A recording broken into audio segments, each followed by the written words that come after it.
Welcome to Three in a Bar. My name is Seb Philpott. And my name is Verity Simmons. Yes, that's right. And if you've never listened to us before, well, this is a podcast that comes out every week and we talk to a different musician each time. That's right. Some people you might not have heard of before, but hopefully throughout the episode you feel like you've got to know them. Yes.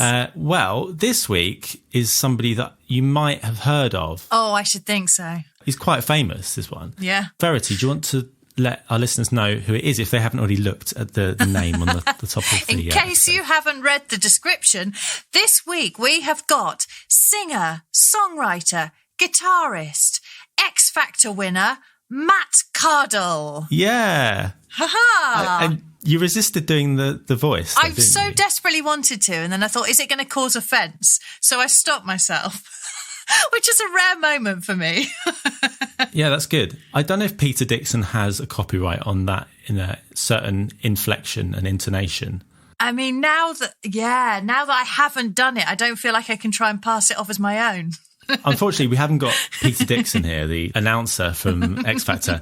We've got Matt Sheridan Cardle, Hooray! as his Wikipedia page says. That's his full name. Born the 15th of April, 1983. He's an English singer and songwriter, born in Southampton, grew up in Essex. Yeah, he won the 7th series of the X Factor and received a £1 million recording contract with Syco Music. Oh, yes. Simon Cowell's label. Yeah.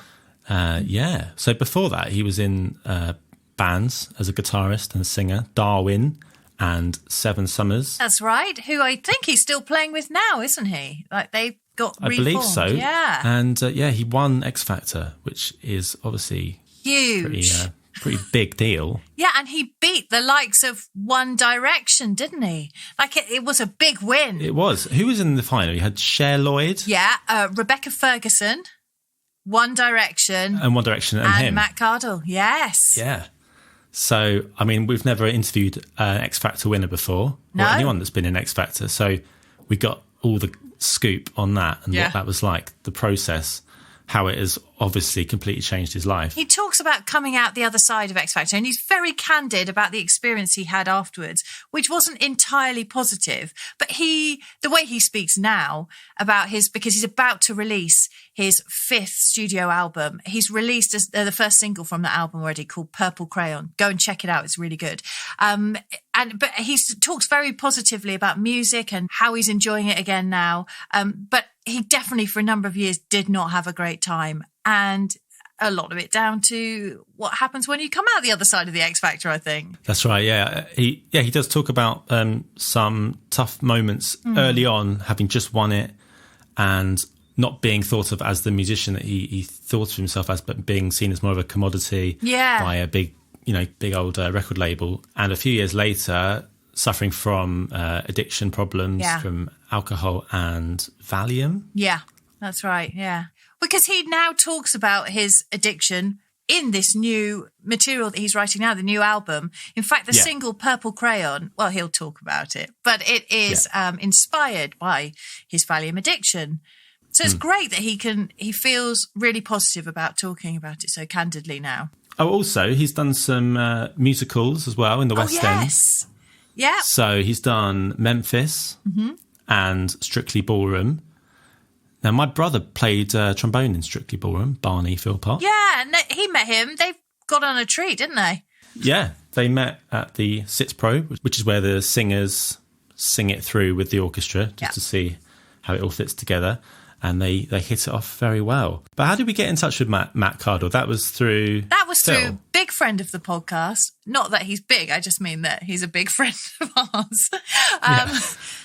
Phil Donnelly, because they worked together. They worked together on Jesus Christ Superstar, and I think they work together now. I think Phil might have played for some of his stuff too. Right. Correct me if I'm wrong, Phil. So we had a really lovely conversation with Matt, and well, this is it. Let's go right into it, shall we? Come on, let's go. Yeah. This is our chat with Matt Cardle. Matt Cardle! Well, that's going in now, isn't it?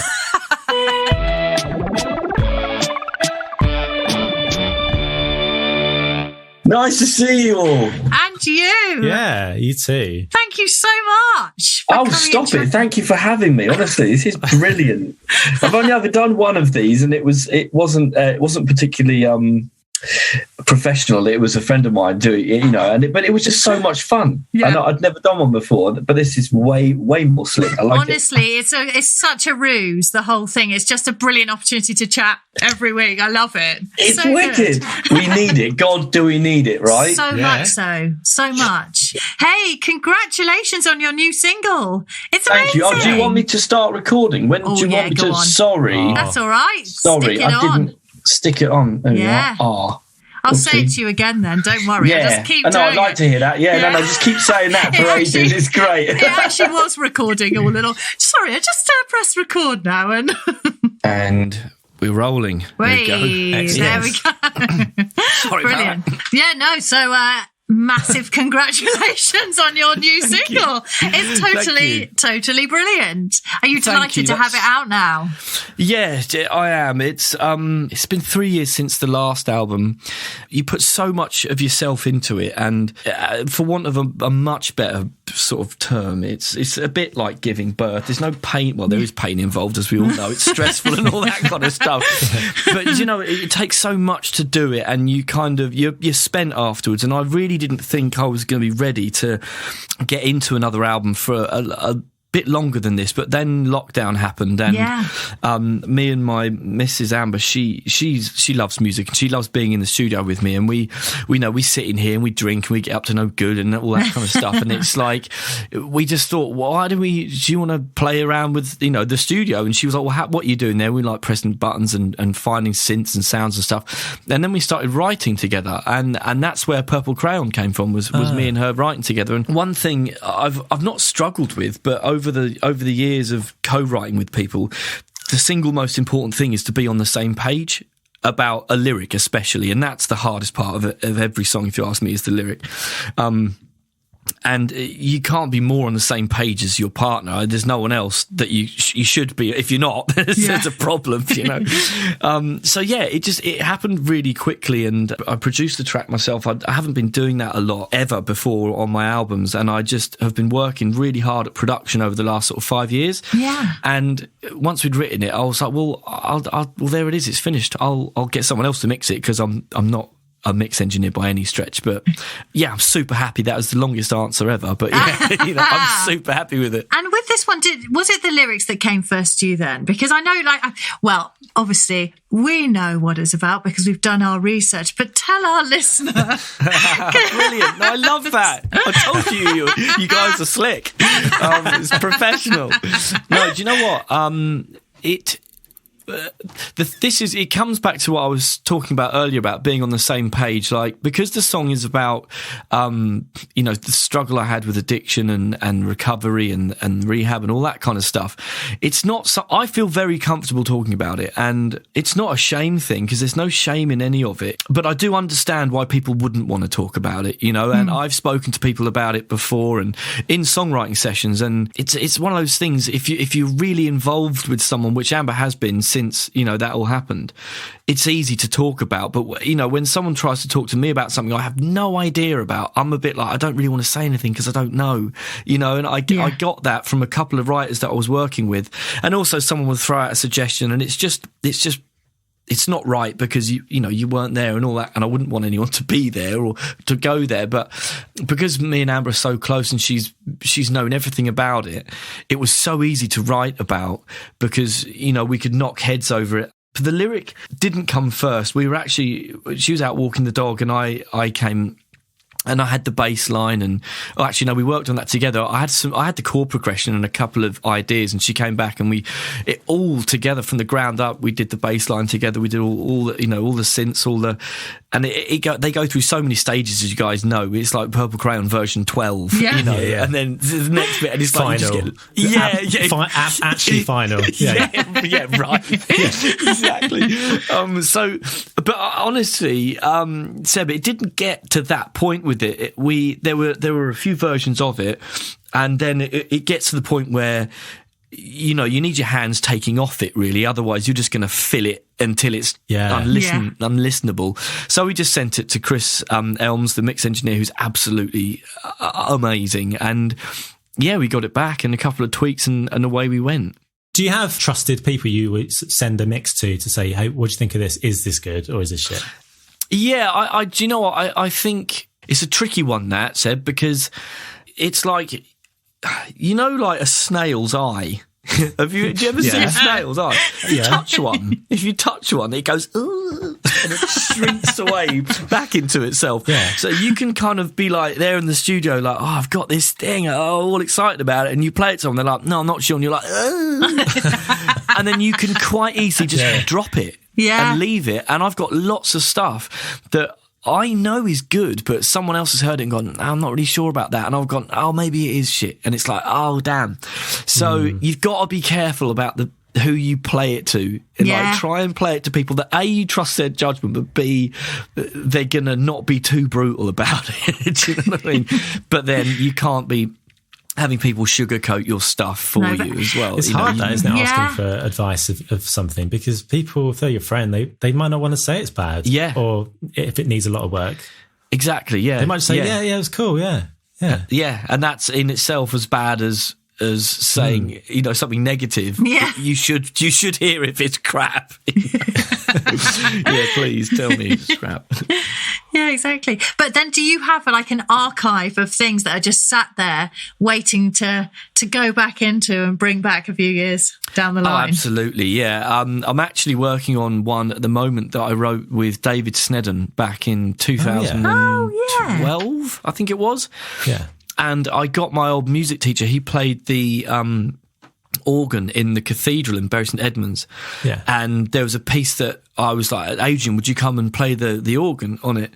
And he did. You might know the original A wasn't 440 hertz. It was 435 hertz.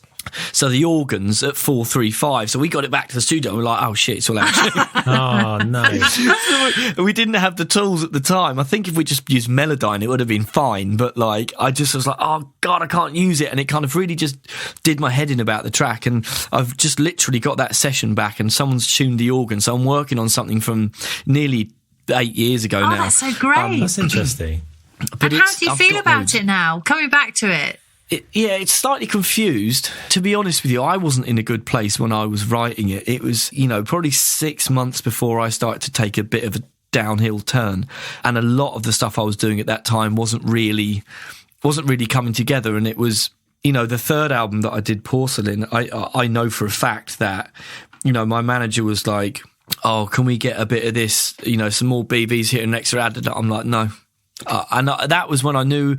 I think that's when I started to feel like I had a bit of a problem, because something that I hold up so high in my life, I'm not caring about anymore, and I'm going, oh, just sod it, whatever, And that was really telling. So there were a few tracks out there that I know aren't up to par because I just couldn't be bothered to do anything about it. I was like, sod it. It is what it is. Put it out. Were you just feeling burnt out at that point then? Did you just had it? Well, I was. Do you know what? I'd just finished. Well, I'd done the first record.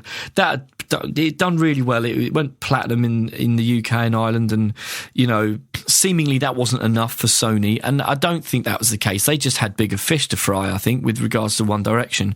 And again, with the whole snail thing, it's like if you do that, and then the next thing is the label doesn't pick up the second option, and then the press has it that it was poor sales, that you feel really dejected. You feel like, well, why am I doing this? And then, the second album, I did 3 in 3 years, and I was writing it all myself, and it was like, that's a lot for anyone. Yeah. Like a whole album every year. And by the third one, I was, like you say, I was just burnt to a crisp. I was like, I can't, the songs aren't coming out as good as they need to be. The production's suffering. It's like, I'm not happy. I'm very unhappy.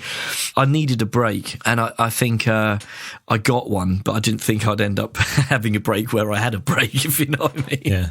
Yeah. But yeah. But was that maybe a sort of result of your own sort of decision to write a lot? Because I imagine, like, for people who've won the X Factor, they're often not expected to maybe write any of their like, especially the first album, maybe. Yeah. But that would have been your decision to really have a bit of creative control.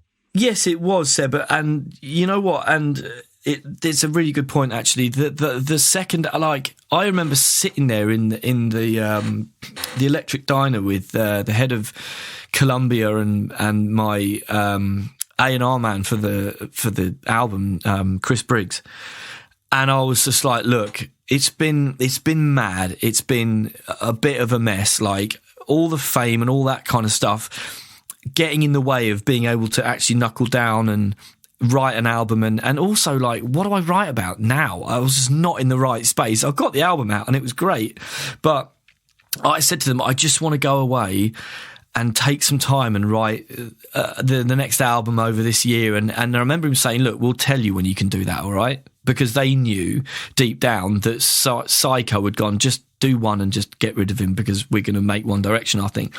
So the second album was a fight back, basically. It shouldn't have been out that in 2012. I just put a platinum album out in 2011. I should have been celebrating, going woo, and having a holiday and stuff. But it was just kicking back at what had happened to me. I was like, fuck you, I'm sorry to swear, but it was totally like, it was like, that was what it was.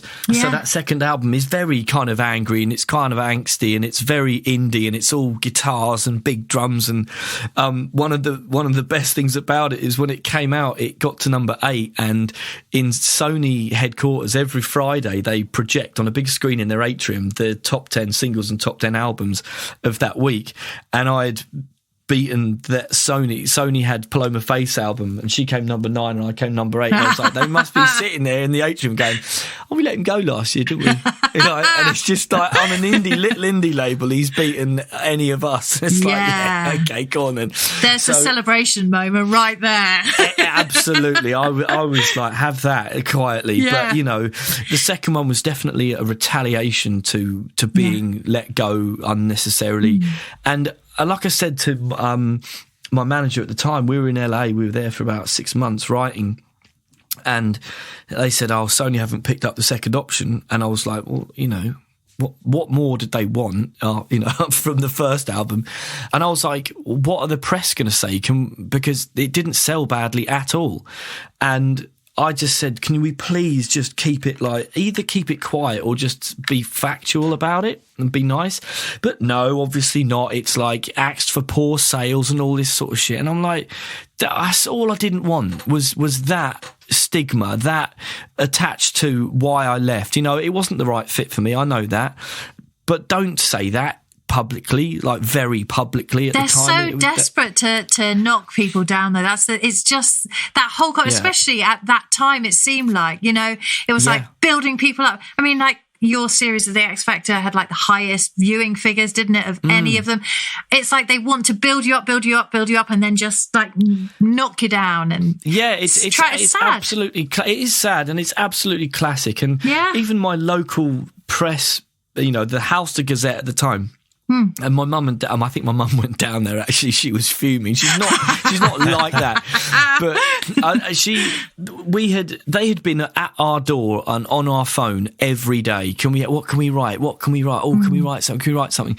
And then as soon as I got dropped from Sony, there was a big headline. It was like, Matt Cardle gets the axe from Simon. And it's just like, we gave you so much, and then the minute you've got a bit of dirt, you splash it, and it's just so out. And we're like, don't ever call us again. No,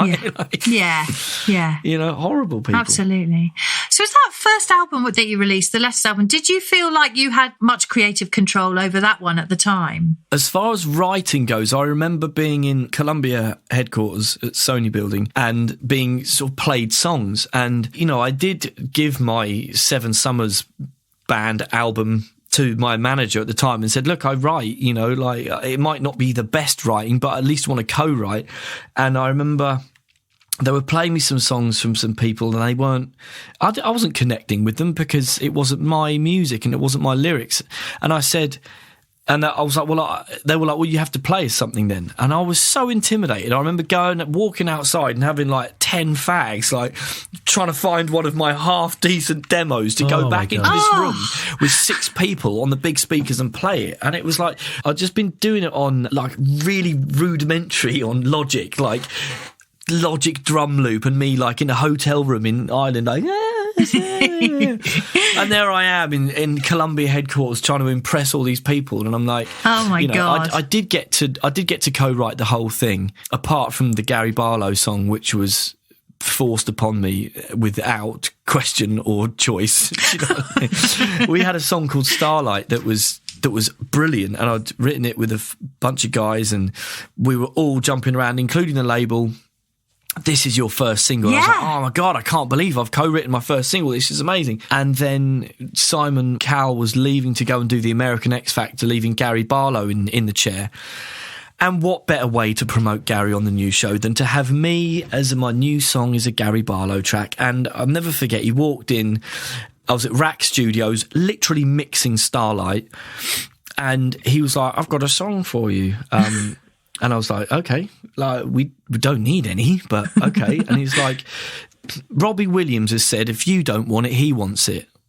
And I remember thinking, if Robbie wants it, he can have it. Yeah. He doesn't. I'm not playing second fiddle here to Robbie Williams. Like, this is bullshit. Like, you just want me to sing this song. Yeah. And they played it to me, and it was just a straight up take that song. And it had all the guys on it at the time. And I was like, I don't like it. And I was like, sorry, Chris, it's not really my bag. And he's like, well, you're going to have to start to like it because it's your first single. And then I had a press interview with this guy who's like, you're going to have to. And it was like, it's real like conniving and serious. It's like, you're going to have to start lying and tell people that you connected with it the minute you heard it and that it means. And I'm like, okay, fine. And then all these interviews, and I'm like, and they're like, oh, so this Gary, and I'm like, yeah, and they're like, because you've written everything else but this one, and I'm like, yeah, I just heard it and it knocked my socks off, so, and I'm like, oh, I'm such a liar, and this is so not me. And it was a real effort for them to promote Gary and to, quite frankly, not let me put a song out that was going to really connect and all that kind of stuff. And I got over it after therapy. It sucked at the time. I was like, and even people were like, you've written everything bar this one, and I'm like, yeah. Oh, that must have been so hard to hold your tongue in interviews. It was, and it wasn't till probably about 5 years after X Factor, and my manager said, he heard me in an interview, he's like, Matt, you've got to stop. You've got to start being yourself about what happened. He's like, don't be bitter, because I'm not bitter about it. I totally understand everything that happened, but it's only over the last few years I've been like, yeah, that Gary song was shit. I didn't like it. I was forced to sing it. Like, that's what I should have said at the time. Yeah. Oh no, I'm being very, those old women in Fawlty Towers. They're like complaining about the meat, and they come over, is it? Oh, it's very nice. That was me. Like in every interview, like the camera's off. I'm like, it's terrible. I mean, it's almost like a bit of a nightmare, isn't it? You've won this huge competition, the most famous singing competition, but actually you don't feel in control. Like you've lost all control, and you're being manipulated by and exploited by this team of people. Yeah, none of it had my best interests at heart. That was it. We knew Starlight was an absolute banger, and it was, and it would have really. They tried to gear me up. They sent me to the Kerrang Awards, for God's sake. I mean, like, I grew up listening to rock and roll. Do you know, like I say, metal music. Rage Against the Machine is my favourite band of all time. I've got Balls on Parade written on the back of my hand, and we go. I'll never forget it. It was hilarious. They're like, "Oh, you're going to the Kerrang Awards?" I'm like, "You sure?" It's like I don't follow football, but surely this is like sending, a fan from Liverpool into Chelsea grounds and wave at everyone. Do you know what I mean? I was like, "Why are you doing that?" And they were like, "But you grew up on it, right?" And I was like, "Yeah, I did." Like, but I don't want to go. Shiny plastic man getting out, and we were like. We were in the car, and I was terrified because it was obviously the Kerrang Awards, and they were doing this thing. I don't know if you watch. I don't watch cricket, but they, as the bowlers running up, they go, "Whoa," they're doing that as the car's pulling up. They're going, whoa, and then there's Jonathan Davies from Korn, then it's like, whoa, and it's Corey Taylor from Slipknot. And I swear on my life, and it was black clad, everything, all behind these barriers. I'll never forget. It went, oh. Oh no! This roar just turned into confusion. Like, what's he doing here? I mean, I remember walking up the press parade, and everyone was like, "What are you doing here?" Like. And I was like, look, I got the offer to come, and obviously, like, I grew up listening, you know, and I got tested by a couple of them, and I said, you know, Rage Against the Machine's my favourite band. He was like, go on then, give me a Rage lyric. And I was like, fine. So I just gave him half of Bulls on Parade, and he was like, okay, fair enough. Yeah, I'll take it back. Right, yeah, fine. But the weirdest thing was that the owner of Kerrang magazine came up to me and he was like, do you know what the shittest thing is about this? He goes, if we went outside and got 10 strangers off the street and said, do you know who Corey Taylor is? One of them might go, oh, it's the lead singer of Slipknot. Yeah. Do you know who Matt Cardle is? Yeah. Half of them, but, oh, yeah, that guy that just, yeah. He's like, do you know what I mean? You're the, here in this building, it's like, you're this big. Do you know what I mean? And that's what it was making me feel. I was just like sat there quivering. Jonathan Davies is at the next table, and then people coming and getting pictures with me for the wrong reasons. I'm just like, man, this is so backwards. Did you get to chat to Jonathan Davies? Corey Taylor? I chatted to Corey briefly. What's he like? He's a nice guy, right? Yeah. From the briefing camp that we had, I think I gave him a ciggy, nice, and just said thanks for everything. You know, like that I've heard through Slipknot. You know, changed a lot of people's lives. That band, and Biffy Clyro over there as well. And yeah, all right. We're out in the smoking area, and obviously I'd just done their song for cover, and it was like. There was like the fart in the smoking area, i.e. me, like, and they were all sat over in the corner, and I was like on my own. I walked over and I was like, "Hey guys, I'll keep this very quick because, like, obviously, I'm sorry for the key change. I am sorry for the violins and all this kind of stuff. And it was Simon's idea, but thank you for letting me do the song." And they were like, "No, that's very sweet. Thank you very much. Now can you go away because we're trying to look cool and you're really cramping our style." They obviously didn't say that, but I wasn't even going to let them say it. I was like, thanks and good night. I'm going for a week. Oh. Yeah, bye. Well done for going up so though. That's good on you. That takes some balls. No, it was amazing actually because the previous winner's song had been The Climb, Joe McElderry, and I was dreading it because I mean it's classic X Factor kind of. You know, the getting off the stools halfway through the fireworks go off. I mean, they write those songs for those moments. And no word of a lie, I was in with Biff Stannard, the guy who was kind of looking after me through that whole process musically and for a long time afterwards. And he's like, sit down, we need to talk about your winner's song. And I put my fingers in my ears. And I was like... and I just remember him going, no. And he was pulling my fingers out my ears. And he went, it's Many of Horror. And I was like... Shut up. Joke. I mean, what a beautiful song. Yeah, absolutely. And I was like, I can't believe. And that's when I thought, they might be trying to look after me a little bit here. Do you know what I mean? They might actually understand what I want to do after this situation. Didn't last very long, though. Because classically, going into the X Factor, I mean, were there any other people who'd been... I was trying to rack my brains about this earlier. People who were like singer-songwriters... Up to the point to Series 7 when you were there, had there been, I can't think of, were there many? I mean, you were quite an anomaly, actually, weren't you? I think I was the first person that was allowed to play acoustic on the show. And again, I wanted to do it for Nights in White Satin because it's what I used to do, sit in the pub and play that. Yeah. And Simon, he was like, he wants to do it with acoustic, does he? All right, well, he has to do it in front of us now. Like, so again, the whole... studio was sat there and it wasn't even my camera rehearsal, it was like, can he do it? And never in my life have 4 chords been so difficult to play. I was like, do this in a pub and I've got it, but like with Simon going, put one finger wrong and I'm going to say no, and I was like, but they let me do it. Oh, brilliant. What they didn't do is let me tune the guitar, let someone else do it, and the B string was drastically out of tune. So I'm in at the start, and then like you could hear it over the track. It's slowly guitars going because that's well out of tune. Were you scouted for it?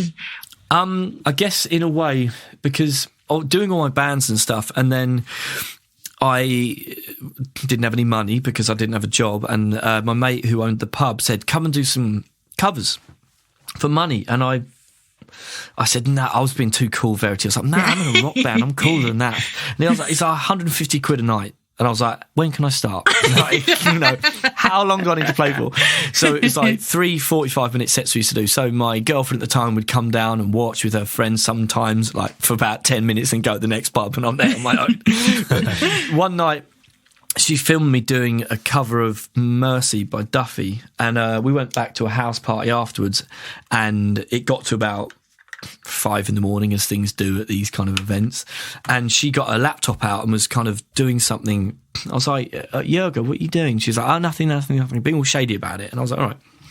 I got a call on Sunday, and she was like, oh, we're going into London on Monday. And I was like, what do you mean we're going into London on Monday? She's like, you've got an audition.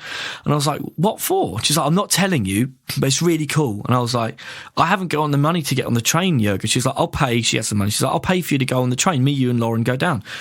I was like, okay, sounds like a fun day out. We get to Stephen Street in London, and there's a queue outside this door, and they were like, there it is. And they ran off, like quite literally ran away. And I was like, okay, bit odd. I'll never forget, I tapped this guy on the shoulder. His name was Chris. He was a Canadian kid. And I was like, excuse me, mate, what are we queuing up for here? And he was like, it's the X Fac audition. I was like, okay, cool. See you later. Called Jurg. I was like, very funny. I'm not doing this. It's X Fac, and they were like, well, we're not telling you where we are until you've done it. So go in and do it.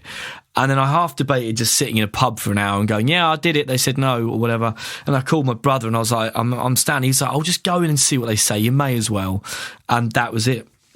Went in and wow, that's so amazing. they'd taken 60 people off of the online audition, which is what I didn't know I'd been put in for. Well, had they filmed you then in the pub? Or?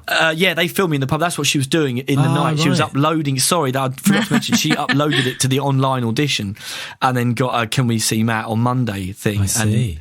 And then did that audition, and I was in the band at the time, and I kept hoping that it would just stop, because the very good friend of mine now, Neil Wilson, who's a guitarist in my band now and back then, he was putting a lot into this band that he'd sort of put together. And we just finished our album, we just had it mastered, we're just about to go out on a little tour, and I was just really hoping that it was just all going to go away and I could just crack on with the band. But obviously one thing just led to another, to another, to another. And then, I'm going to Australia, Neil. He's like, okay, but then you'll be back and we'll just crack. And I'm, yeah, fine. I'm on the live show, Neil. Oh, okay. When does that finish? I don't know. 10 weeks later, I've won, Neil. Like, shit. Yeah, I know. Sorry. I just watched you on This Morning. Yeah, exactly. You were just saying about going out to Australia. Did you have a cracking time when you went over there? I did, I really did. And again, they know what they're going to do way before you see it happen. And they wanted me and a guy called Marlon McKenzie to go through, but they wanted us to be in the boys category rather than the overs. And overs at the time was 25. So we were going to be in the overs. I don't. I know. I mean, what the hell? I'm like, beyond over. Yeah, oh God, and me, like over. Yeah, 25. Fucking hell. So we were in that final moment before we were going to get called down to see if we got through to judges' houses. And they were like, we just want to let you know that we've changed the age of the overs to 28. So anyone 28 and under, can you please come this way? And it was only me and Marlon. The next thing, we go down, we both get yeses and go into the boys category. So I guess I've always been a bit of I don't know how to put it, like, not a rebel, but like I don't like doing what I'm told, especially like when I'm 27 and I've been around and done enough. Do you know what I mean? And we've got chaperones everywhere, and I got on really well with a guy called Rob Davies, and we got to Australia, and I just randomly text a friend on Facebook that I knew was in the city in Sydney. I was like, do you want to go out for a drink? And I was like, Rob, I'm just going to nip out for a pint. He's like, oh, you can't. I was like, well, Rob, okay, let's put it this way. I'm going to go for a piss. Yeah, I'll see you later. like, I'm not going to have you like following me around and all this kind of stuff. So I went out for a little bit in Sydney and whatnot, and came back at I had a good time. Oh, good. So were they worried about press following you around and finding you? Or? I think they're just because I was there with some 16-year-old boys as well. Oh, so you were like boy. Yeah, I was supposed to be a boy, and I think they've got a lot of responsibility. They, if you went in and got drunk and fell in Sydney Harbour and drowned, it's like it's on them. That'd be bad, it'd be awful. It'd be horrible. It doesn't make good telly. No. Was there training going on, like vocal training, and did you have much mentoring? Yeah, the thing that you don't have is the media training. Isn't particularly intensive or in depth at all. It's like, don't swear. Yeah. Try not to swear on live telly. Oh, okay, cool. How do I deal with all the rest of it? Oh, you'll get used to it. Like, seriously? There wasn't a lot. There was lots of vocal training, and the thing is, Verity, is like, you're so terrified about every weekend. You really want to get your songs together and this and that and one and the other, and they're dragging you around Oxford Street to go and get papped shopping in Topshop and sending me down to the Spurs training ground to have a kickabout with the boy. I'm like, I'm ill. I don't want to go. Like, please, can we not do this? Like, I've got to sing live on telly tomorrow, and you're making me run around in the cold. I mean, like, any big football fan, especially a Spurs fan, would be like, shut your mouth, you ungrateful bastard. Like, I do understand that. But it was one of a great many things they'd made us do that was just for TV. All the premieres and stuff. It's fun, but it's draining. It's all day, every day. And then the live show, it's like you don't eat or sleep. You just have adrenaline for months. Yeah. I bet. Yeah. And are you away from home during this whole process? Or what? Yeah. You are. That was another. I mean, I went home a few times. I was like, Rob, can you put me I mean, the Radisson Lee bill must have been unbelievable at the end of that. I was like, Rob, I need to go home for a bit, like have a night out with my mates. And he was like, are you joking? I was like, look, I know the cab number. If you don't book one, I'll just get on. I'll go. But it was weird because the level of exposure and fame at that point that we were experiencing, I wasn't ready for by any stretch. So I remember we went to the Pride of Britain Awards, and I ended up going home with a couple of people and staying over somewhere else near Tottenham Court Road. And I came out onto Tottenham Court Road at 7 a.m. Like, I don't think I'd been to sleep. I had a gold suit on from the night before. And all of a sudden people are like, oh my God. And I'm like, because I've been locked in a house, I hadn't noticed any of that. I went in totally unknown, and now I can't even walk down. And I remember going up to one of those guys that sold the hats, and I was like, mate, have you got, can I, and one of them had a big deerstalker hat. and I was like, can I have that deerstalker hat, please? And he was like, yeah, it's tenner. And I was like, I've only got a card on me. And then these two people were like, oh my God, it's that guy for that. And he just was like, mate, take it, go, run. And I was like, thanks, mate.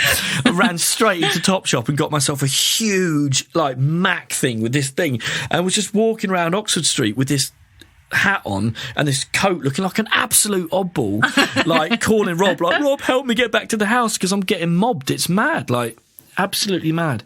So you're all living together, so I guess you formed some good relationships in that house, right? Yeah, you do, and then suddenly they're gone. Like, I was devastated when Aidan left on week 9. I remember I was in bits because we'd been through everything together. Like, as soon as we got to boot camp, we connected and we got on really, really well, and then nothing brings together better or more effectively than adversity, right? So we travel the world together. We go to Australia and we go all this, and then we got really, really tight. And then the live shows and everything, and we were holding each other's hands through the whole thing. Any premiere, we're so shy and retiring. We were like, oh, you get out the car at the premiere, people screaming. I'm like, Aidan, come in. He's like, I've got to go. And I'm like, don't go there. I'm coming with you, like that kind of thing. Oh. And I'll never forget, we were doing the Harry Potter premiere, and I was calling him in the cab. He just left, and he called me, and he's like, where are you? I'm like, I'm just sitting in the cab outside this Harry Potter premiere. He's like, oh, mate. He's like, I can feel you. I was like, I'd do anything to have you sat here, man. This is horrible. Yeah, you do get close. And do you keep up with any of the guys? Sorry, you were going to say the same thing when you said. I still speak to Aidan, and Danny. She's still in touch if we need anything and whatnot. Oh, nice. My manager for a while was her manager. So we spent 6 amazing years together, me and Nate, working. I mean, he's still one of the closest people I'll ever have in my life, but he works on other things at the moment. But yeah, I bumped into Harry Styles a little while back at X in my local. He came in and, we had a bit of a chat then. And I'd seen him another time. I can't remember where it was, but everyone just gets so busy straight away afterwards. It's like you're literally all in studios at different parts of the country and doing this and that. One of those hard to kind of keep tag. Yeah, exactly. Yeah. Did they send you guys out on a tour all together afterwards? I seem to remember that for some years. Did you have to do that? Yeah. And how was that? Was that a bizarre... It was mad. Honestly, Verity, it was a sold-out arena tour of 58 shows in a row. Wow. Wowzers. I mean, because you're doing that many, and it's not really your show, specifically, whoever is going out at whatever time of the night, it does get a little bit kind of treadmill type, and I never thought I'd be on a man lift about to pop up in front of 15,000 people going, fuck it. Oh, man. Like, whoa. Only half an hour and, because it's just... And you do meet and greets, 2 meet and greets with 200 people before each show. So you do a show every day, 2 on a Saturday and 2 on a Sunday. So on the Saturday and Sunday, you meet 800 people. Like in a big room, signing, talking. It was bad, and you couldn't do. I was puking once, but on the man lift as I was coming up, and I'd something rotten the night before, and the guy's ready with the fireworks and a bucket. I'm like, ugh. And then I'm like popping out with sick in my mouth. Baby, you're a firework. Yeah, it was a mad thing, but it's like at that point you're already writing, everyone's writing their albums at that point, so everyone's in the dressing rooms playing each other's stuff, and like, then you got to go out and sing Firework by Katy Perry. It's a bit like, oh, come on, this could be way cooler. and for the live shows, what was that like with nerves and just preparing for it? And did you get nervous? So nervous, honestly, Sebastian. It was just... I'll never forget, like, the first live show, standing behind the B doors before they're about to open, because when they play your VT, you're getting set up and the guy's running on, checking your mic, and, like, you're looking at Simon, he's like, you all right? And I'm like, yeah, no, like, we're all going to die. It feels like we're all about to die, Simon. And I walked out. It was only like 20 yards, but like my knees, my kneecaps were just vibrating all the way up to the microphone. And I was like, never felt nerves like this in my life, ever. Luckily, it is only because you've got to squeeze in 16 acts. You only get about 40 seconds of song. So it's like, just cling on and don't forget the words. Nothing like, Memphis, when I did that. I mean, those nerves for my opening night in Memphis, I think that leveled it easily, because it was the entire script. It was every bit of staging. It was every song. It was every emotion. It was just, and you can't just go, hold on a minute. Well, you can, and I'm sure people have gone, line, please, I've frozen, and like a couple of points where I did forget something, but you've always got your back. Someone's always got your back on stage, as you know. Someone will be like, oh, never mind about that. I'll do my bit now, shall I? Yeah, we were going to ask you about that. So was that your first experience of music theatre when you did Memphis? Yes, it was. Yeah, the first one. I mean, talk about baptism of fire. Yeah. Like, when Beverly Knight called me and said that Killian was leaving and they were looking for a new Huey, I was like, oh, okay, cool. What are you thinking? Like, why are you calling me? Like, never done it. Michael Ball or... yes, Alfie Bose, something like are you asking me if I know him? Or like, and she was like, come down and watch it. I was like, okay, like, you're never going to pass up an opportunity to go and see a theatre show for free. And I went down and I saw it, and I was, I was watching it with an eye of, could I do it? And I stopped believing I could do it after about a minute of Killian walking on. And then about 15 seconds into his dialogue. Did you see Memphis at all? I never saw it, no.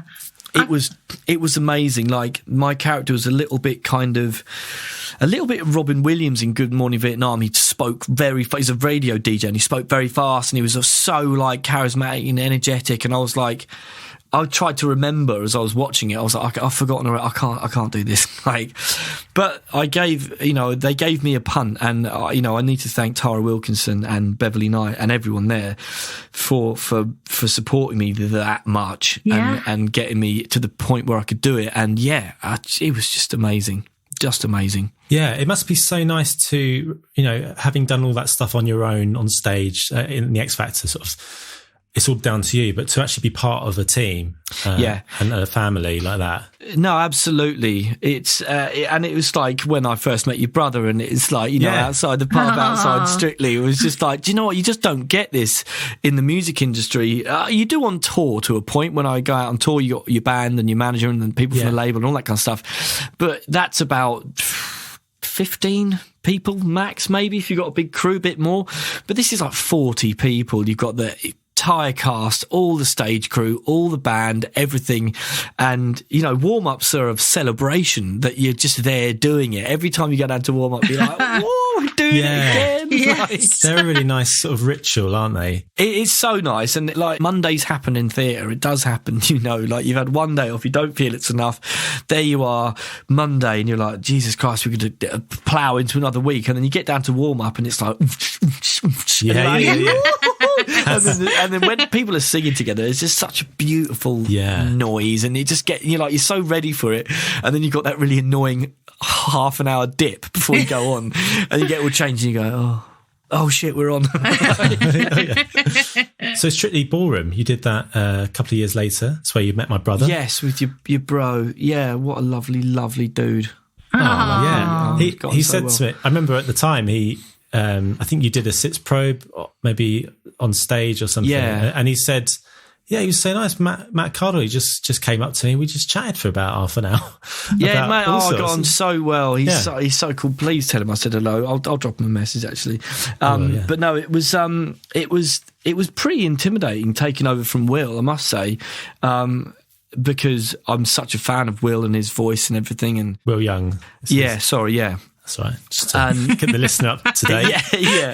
And I was watching, you do show watches, as many as you like, really. And getting to sit and watch Will do it about 15 times was just incredible. And again, so different. Like the three roles that I've played have been so disparate. It really, and I guess that, it's acting, isn't it? But going from Huey to Wally, and then winding up at Pilot. That was just the complete polar opposite. And I'll never forget absolute Earth Angel Jocelyn Cox, who was the assistant director, on Jesus Christ Superstar. There was a point where, Pilot comes on and he's livid, obviously. It's kind of his thing. He's absolutely pissed right off. And he storms off and he goes through some of the ensemble. And she caught me after one of those shows. She's like, Matt, right, you're on stage and I totally believe in your Pilot. You leave as Matt Cardle. You'll go, excuse me. She was like, push them out of the way. If they're in your way, you can't be like portraying this thing, and then you get, and like Tino's slightly in the way, and I'm like, sorry, darling. She was like, you maintain it all the way through the ensemble. If you have to walk into them, do it. And I'm like, okay, sorry, fine. It's funny. That was at the Barbican, wasn't it? Yeah. Oh, great theatre to be in, isn't it? It's a nice place to be. It was brilliant. It wasn't great for me because I'm West London. Oh, rubbish. Good for me because I'm East London. Yeah. But the theatre's brand new, and the sound was incredible, and it's such an imposing space with the huge metal curtain at the front, and then at the start of the show the doors all flip shut, and it's quite like, oh god, what's happening here? Yeah, we're killing a guy. Nice. That's what we're doing slowly over 2 hours. Your singing is, well, you're very good, obviously. Bless you. But it's a very kind of unique sound, because you sing with quite a high pitch, or you can sing with quite a high pitch. You sound quite normal when you speak. You sing, but yeah. When did you find? But when did you sort of find that range, or did that come later? I mentioned earlier about my mate in the pub who owned the pub who said come and sing. So I was always trying to emulate my heroes like Eddie Vedder, Kurt Cobain, like Zach De La Rocha, and I was in bands where I used to scream and like, you know, I'd finish a gig and I'd be like, yeah, that was great. Like, I don't know if it's ever going to happen again, but you know, like. Yeah. And when I did the pub gigs, all I did, and I thought, I guess, is what everybody does, is pick as many number ones as you can find, because you're going to please people. So I got a list of these number ones and very popular songs. And when I looked at it, and I'd been singing through them, I was like, oh my God, this is 80% female vocalists in their key, in their range. And it was through not trying to be something else and get through 3 45-minute sets that I actually found my voice. And I didn't find my voice till I was 25. And I was like, oh, I sound like a girl. Fine. Okay. You know, and that's kind of where that's where all the falsetto stuff kind of came from, was those pub gigs and doing like Mercy by Duffy and I'm No Good, Amy Winehouse and all that kind of stuff. But it felt easy on my voice. I'm not saying it felt easy, but I was like, I don't have to try to get this sound out. And that's obviously where singing and your actual voice sits, is where you don't have to try to sound like, you know, to anything but yourself. And it was almost a bit of a resignation at one point, because I didn't know that I was going to go on to do X Factor and then kind of shift my musical taste, because they were going to change anyway, but I didn't expect that. Being a 20-something, I thought, I'm going to be a rock band frontman, and if I can't sing rock, then I don't know what I'm going to do. And it really just shot my career off in a whole different direction. But yeah, that's where it kind of came from. Always sticks in my mind your performance on the live show of Roberta Flack. First time ever I saw your face, because I'd never heard that song before. I'd never heard it, so I was hanging off every sort of syllable, because it's such a great song, isn't it? Like it's amazing. You don't know where it's going to go if you've never heard it before. Yeah, it's gorgeous. Yeah. So I was transfixed. I remember I was sat with my mum watching it, and I was like, "Oh, I think he's got through to the next week. He's won it with that one." I remember saying that. Bless you. Did you phone in to vote though, Seb? You know what? I might have done. Good. Well, mate, amazing. Well, it's a weird story behind that one. I don't think I did. Thank you, mate.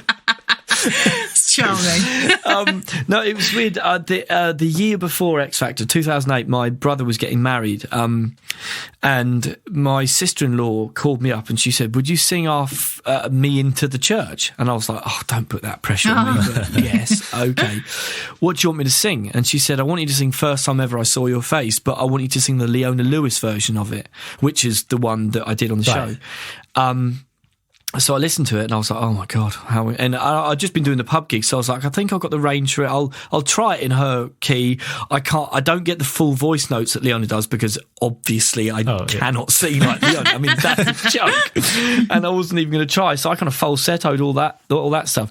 And then when I got the thing to say, you're going to go on to do the boot camp part of X Factor, here's the list of songs that you're allowed to sing.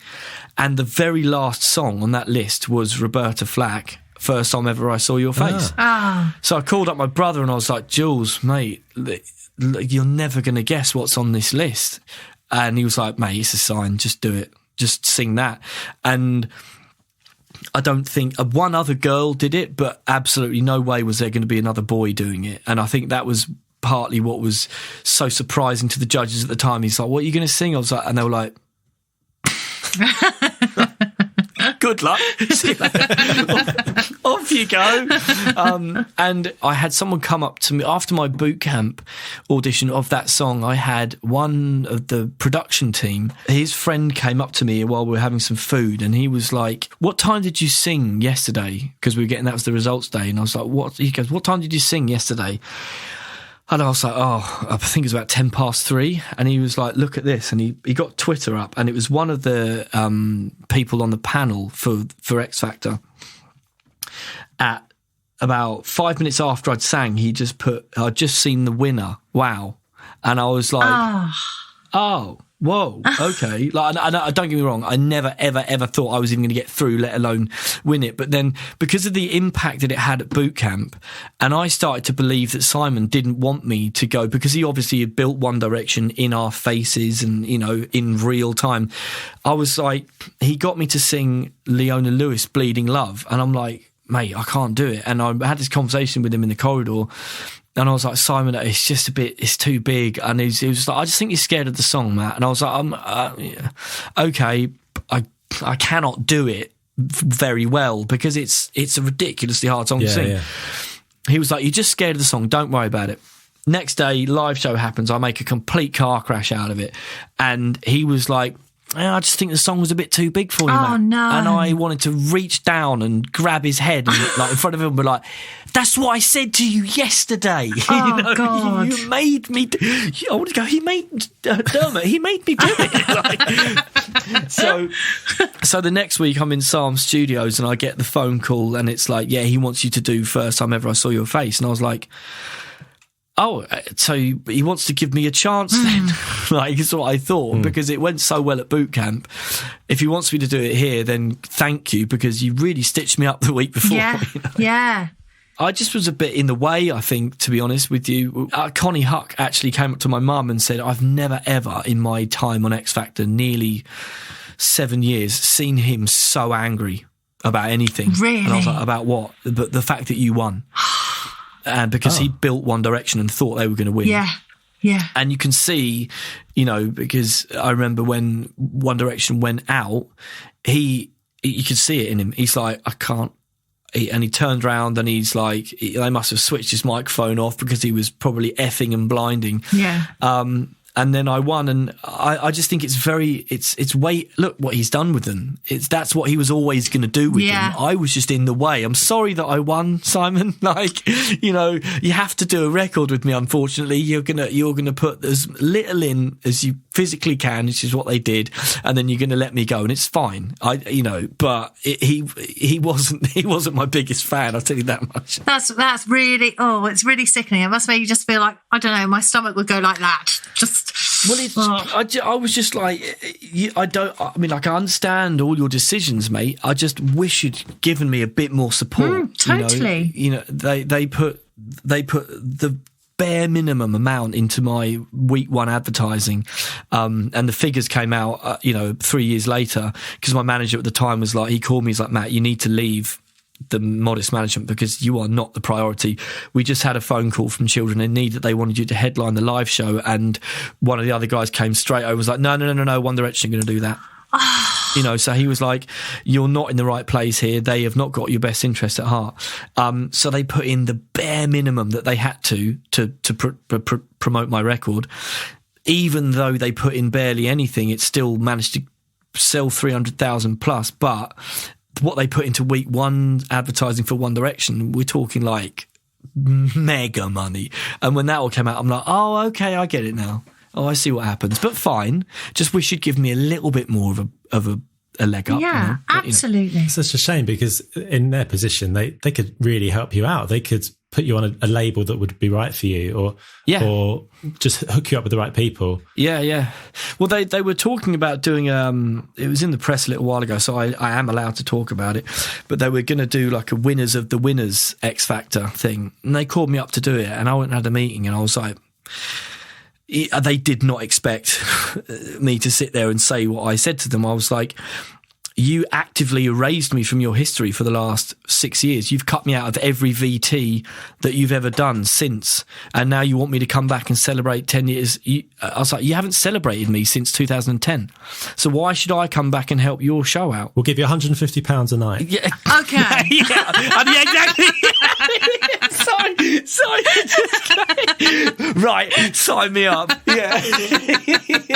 I'm Seb. You know what? There was lots of money thrown around, and I was like, no, I said you couldn't pay me enough to do it, because even if they didn't want to include me on this, like, they advertise X Factor every year and they go through all the other winners, but they'd cut me out of it. Even as that, there's still millions of people watching it. If you flash up on the screen for 5 seconds on an advert, you'd be like, oh shit, I remember that guy. Maybe I'll look at what he's doing at the moment. It all helps, but they just completely erase me from their history. And I'm like, okay, don't ask me to come back then. Do you think back to that time when you queued up outside for the first audition and you think, what if I hadn't have done it? Do you know what I have done, Seb? And I would never have stopped. I never had a plan B. And I think, you know, I can't remember who I was watching the other day, and someone said plan Bs can be dangerous because you can fall back on it. And so I don't want to fall back on anything. Like, I want to fall forward onto the next thing. I never want to go, oh, well, I did learn some accounting stuff, and I'm just going to fuck it all off and go and do that. You know, I just didn't give myself that option at all, and never have done and never will do. So I'd still be doing it. I don't know if anyone would know who I was, whether that's a good or a bad thing, but like, things happen for a reason, and I believe in fate and destiny and all that kind of stuff. And you know, since doing it, it's only become harder. If I'll be honest, you know, the industry is tough. I guess you'd always think, what if you'd walked away? Yeah. Or even if you'd walked away at a further stage in the process when you kind of knew you were kind of in it, and you're like, oh, actually. Well, that's one thing I have thought is, like, I got so ill on the live shows that I was on various different antibiotics and steroids, and I had itis from the bronchioles to the larynx. I had everything: tonsillitis, laryngitis, tracheitis, bronchitis. I was from here, like the last few live shows from about week 7 onwards.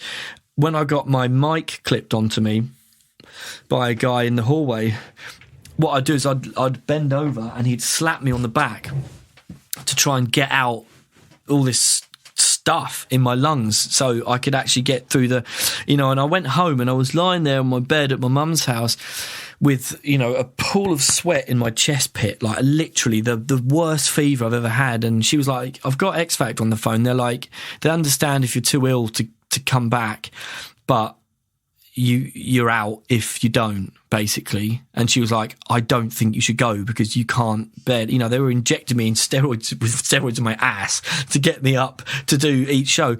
And what I have thought is, because when the voting figures came out that I won every week, I kind of think it would have been almost better if I just left then.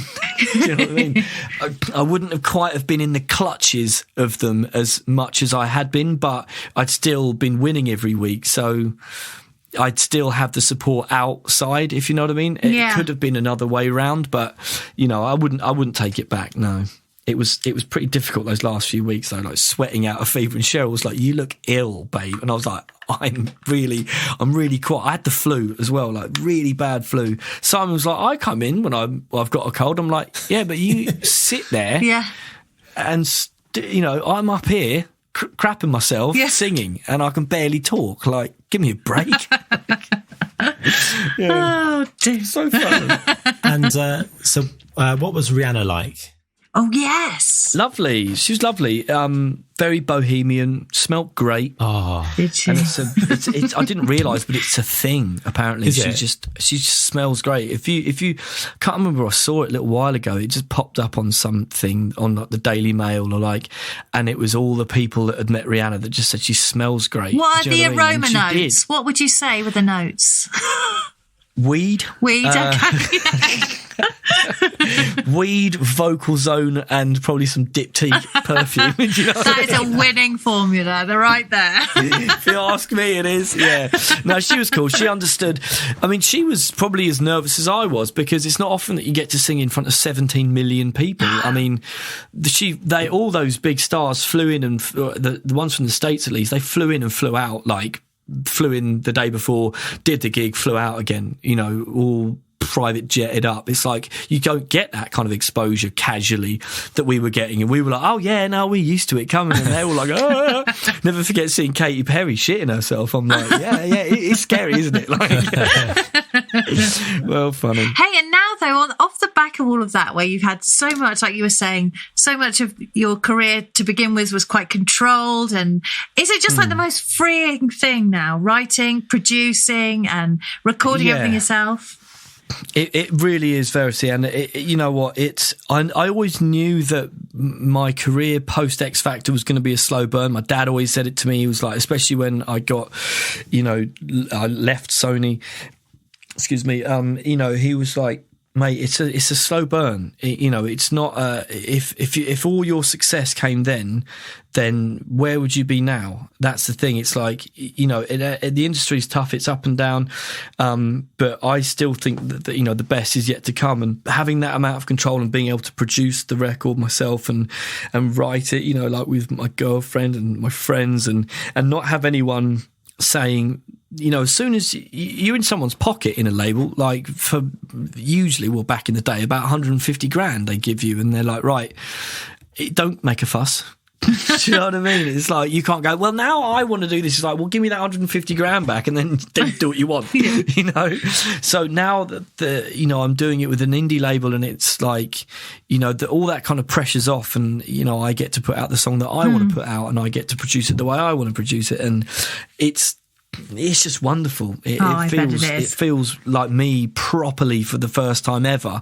And I'm kind of glad that I'm saying that 10 years after I got my break, because it really does take a long time to get, unless you've got an incredible amount of support and planning from a label. If you're out there kind of on your own doing it independently, it does take a long while to get things the way you want it, I noticed like the artwork, it doesn't have your face on it. Brilliant. But it gives it a different kind of vibe. It feels more absolutely. Kind of indie, a bit more, in a way, more like, in a weird way, more personal, even though it's not your face. Yeah. It's actually, you're showing your art, your creation more. Yeah, absolutely, Seb. And that was the main reason. There was a huge part of me that I hate having my photograph taken. I just hate it. Like, photo shoots are horrible. Video shoots are worse, because there's even more people standing there staring at you through cameras and like checking your hair. And you're like, I have very little self-confidence in various ways, as we all do. I mean, it's, we're human. But I just didn't want that, like, there's me on the fake cover again, trying to smolder or some bullshit. And my neighbour, Aurelie, she showed me around her flat a few months ago and showed me her art, and I was like, this is insane. Like, this artwork is insane. And then I asked her if she would, can I use some for the album? She was absolutely over the moon. I was like, oh my God, amazing. So the 3 singles that we've got coming are sections from a painting. Oh, brilliant. That kind of match the mood and the feeling of the song. So when the album comes out, the album's going to be the whole artwork, the old piece of artwork. But I kind of like the fact that the singles are part of the body of work, and the single covers are part of a body of work. It just brings a whole nother level of art into it, which I'd never had before. I just had me looking like awkward and uncomfortable. The whole album is about, it's really digging into my experience with Valium and addiction and rehab and recovery. Basically, like, I'd done so much writing about love and heartbreak and like, come on, man. Like, 90% of songs are about love anyway. And I was weirdly thankful for the experience to go. And I remember sitting there in the Priory going, oh my God, well, I know what I can do an album about now. In the moment you're overwhelmed by everything and you can't even think about writing about it. And if you did, it would be some dark, horrible, like, weird, very depressing thing. But I'm looking back on it now with like true understanding and a sense of hopefulness, and it just, I can see it clearly now, and now that's a good time to write about it. And so pretty much every single song is about it. But, I wrote a song for Time to Be Alive, my latest album, called Hallelujah. And if you just listen to it, anyone would go, oh, it's a love song, straight up about someone. And it is just about Valium. But it doesn't matter what it's about. If you feel love or that way about anyone or anything, you relate to that. So I've tried to kind of remind myself of that song and that kind of mirrored sentiment of, let's make it about that, but let's not be so blatant and don't be so specific that people can't. Like with Purple Crayon, it's like I've had a lot of people say, you know, the lyric, I can really relate to them, and I'm like, well, that's amazing. Like, you know, that's all I want. And if I keep treading that path, which I am doing with the other singles, the other songs, I think it won't be an album of like, oh my God, when's he going to stop banging on about that? It's like, it's hopeful, you know. And I remember Kurt Cobain saying in an interview, he's like, they were like, so what do the lyrics mean to you? And he's like, I don't care. I want to know what they mean to someone else. That's what's important. You know, I remember there was a song by Silverchair and there was one line that made me think of a situation that I was in. The whole song's about it. That wasn't. Obviously, like, it's something else. But to me, it was like, God, he gets me. Yeah, you know? yeah, exactly. Brilliant. Yeah. So, yeah, it is hopeful. It sounds like it could make for a very depressing album, but it's not. Trust me. I'm really pleased that you've come through this time and managed to find such hope and being able to be creative, and you've found yourself a really good environment to do that in. Yes, yeah. Thank you. No, it like I say, it takes time. And I said to someone who was interviewing me a little while ago, I was like, look, the fact that I'm even here talking to you about it is success in my mind, because, you know, X Factor is so fly by night. It's very flash in the pan. And, you know, I'm still here 10 years on writing what I believe to be my best work yet because of the struggles. It just feels right. It feels good, rather than coming out of that show and writing something slightly flimsy and it blowing up and all this kind of stuff. It's like, I'd rather that I was here now doing something real and honest, and that some real darkness and pain has gone into this album, but because of the retrospect, it doesn't sound like that. It sounds the way I want it to sound, and it is uplifting and hopeful, but it's got some real weight to it, which I kind of struggled to find after X Factor, any kind of weight to what I was saying. One of the biggest pulls and appeals of music is mystery. You know, like when Adele first came out, what's it? If you've seen Adele's dad crying on her in the kitchen with her dog sniffing around her leg and interviewed 10 times in the week, and then, which I was going through, like, find some mystery in my music, I dare you. Like, I know what his kitchen looks like. He's not mysterious. It's that boy off the telly, you know. But I think enough time has passed and I've gone through enough shit that I do feel like there's mystery back in what I'm doing, which is very handy for me. Yeah. Almost thankful for the dark times, really. Absolutely, 100%, Seb, 100%. You know, I wouldn't want to do it again, but I'm so thankful for going through it, for as an artist to be in this position where I feel like I can dig in and write about something that's got so much depth and weight to it. It does feel good.